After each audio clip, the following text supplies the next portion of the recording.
Hello everyone, myself Pangil Shah and welcome to my YouTube channel of the subject Basic Electrical Engineering. So today's topic is alternator. We have started chapter number 4, that is electrical machines, and one important electrical machine is known as an alternator. So let's see what is the definition of alternator, what are the parts of alternator, and how alternator works. Alternator is an generator which generates the electricity in the form of alternating voltage. That's why it is known as the alternating generator, and that's why the name is alternator. So let's see what are the parts of alternator.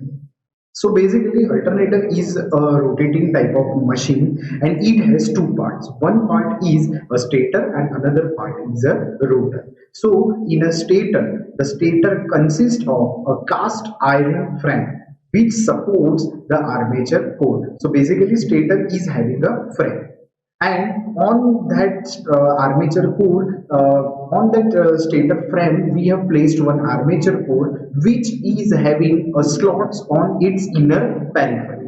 So for in that slots we are placing the stator, or you can say armature conductors, which are stationary in nature.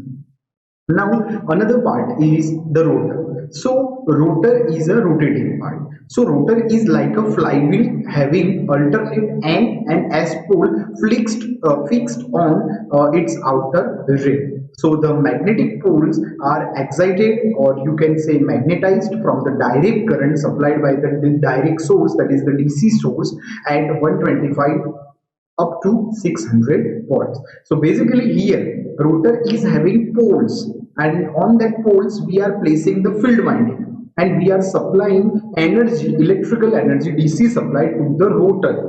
Whereas in the previous cases we were applying the energy, or we were exciting our field winding to the stator, but here the field winding is placed on the rotor and our armature winding from which we want our output is on the stator side. So this is the difference between the normal type of motor and generator and AC generator, that is alternator.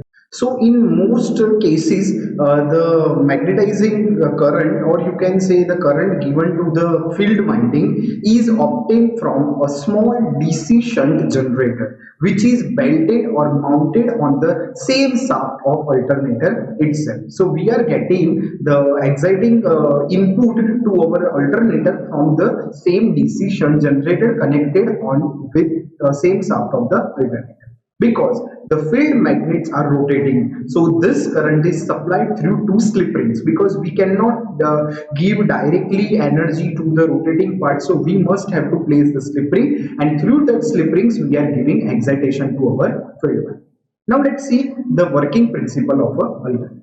So when the rotor rotates, so the stator conductor, that is now stationary, are cut by the magnetic flux, and hence it induces EMF in it. So basically here the rotor is producing the magnetic field, and that magnetic field is cut by the stationary armature conductors, and due to the Faraday's electromagnetic induction law, EMF will be induced on the stationary armature conductor, because the magnetic poles are alternatively N and S, so they induce an EMF and hence current in armature conductors, which first flows in one direction and then in another direction, because our field winding is having alternate poles, N pole and S pole. So it will first establish magnetic flux in one direction, and whenever the rotation is reversed, means S pole is arrived, then the magnetic flux is reversed. So if magnetic flux is reversed, then EMF will be induced in the reverse direction also. So in this way our stationary armature conductor is having alternating EMF within it. So hence alternating EMF is produced in the stator conductors first, whose frequency depends on the number of N and S poles moving past a conductor in 1 second.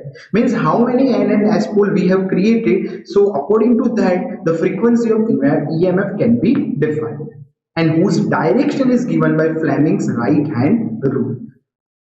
Now let's see the rotor construction. So there are two type of rotors available in an alternator. One type of rotor is the salient pole type of rotor, and another type of rotor is known as the smooth cylindrical type of rotor. So you can see here two diagrams. First diagram is of the cylindrical rotor. You can see here, this is the diagram of the cylindrical rotor, and another diagram is the salient pole rotor. So in this type of cylindrical rotor, you can see that there are no outer or external poles are mounted in the rotor core, but instead of mounting the poles, the cylindrical poles, what we have done, we have made a core, and inside that core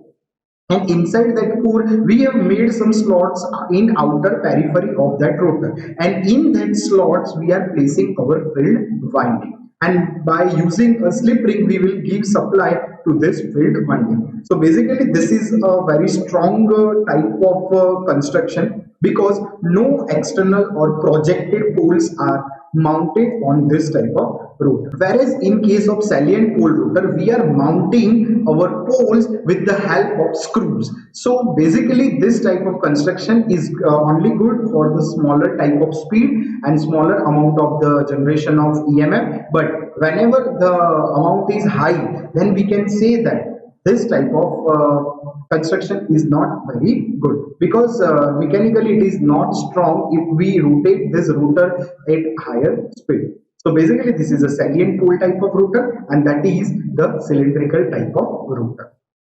So now it is used in low salient pole type, means this one, second one. So this salient pole type of rotor is used in low and medium speeds, that is engine driven alternators, that I told you. It has a large number of projecting poles having their cores bolted onto a heavy magnetic field of cast iron or steel of good magnetic quality. Such generators are characterized by their large diameters and short axial length. Their diameter will be very large, but their axial length will be short.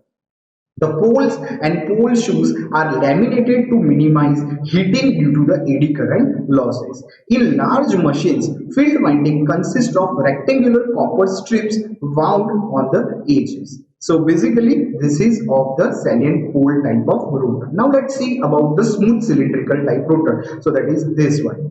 Okay, so it is used for the steam turbine driven alternators, that is turbo alternators, which run at very high speed. This type of rotor can be used in high speed applications. The rotor consists of a smooth cylindrical forged steel cylinder having a number of slots milled out at intervals along the outer periphery and parallel to the shaft for accommodating filled coils. So this type of rotor are designed mostly for 2 poles or 4 poles turbo generators running at 3600 rpm or 1800 rpm. 2 or 4 regions corresponding to the central polars areas are left unslotted, means some of the portions are slotted and some of the portions are unslotted. So the slotted portion will behave like an electromagnet, or you can say N pole and S pole, and unslotted portion will not behave like a electromagnet. So it should be noted that in this case poles are non-salient type, that means they do not project out from the surface. Now let's see the comparison between the salient pole and non-salient pole type of alternators rotor. So first is the salient pole, in which the poles are projected outwards, and second one is the cylindrical pole, means it has a smooth rotor surface. So the first point is poles are projecting out from the surface, and here unslotted portion of the cylinder acts as a pole, and hence poles are non-projecting. Second, the air gap is non-uniform. Here the air gap is uniform due to the smooth cylindrical periphery. Third point is diameter high and axial length small. Here the small diameter but axial length is high. Here this construction is mechanically weak, and here this construction is mechanically strong. It is preferred for low speed applications and it is preferred for high speed applications. Prime movers used are the water and IC engines, whereas here prime movers used are the steam turbines and electric motors. For the same size, the rating is smaller than the cylindrical type. Means if the size is same and even though the rating of salient pole is very low, and here for the same size the rating is higher than the salient pole. Eighth point is this rotor is also known as the projected pole type of rotor, and this type of rotor is also known as the non-salient or non-projected pole type of rotor. And the last topic is this is preferred for the low speed alternator ranging from 125 rpm to 500 rpm only, and this is preferred for even high speed alternator ranging from 1500 rpm to 3000 rpm. So this was all about the salient pole and non-salient pole type of rotor. So this is the alternator, working principle of alternator and different types of alternator. Thanks for watching this video. Stay tuned.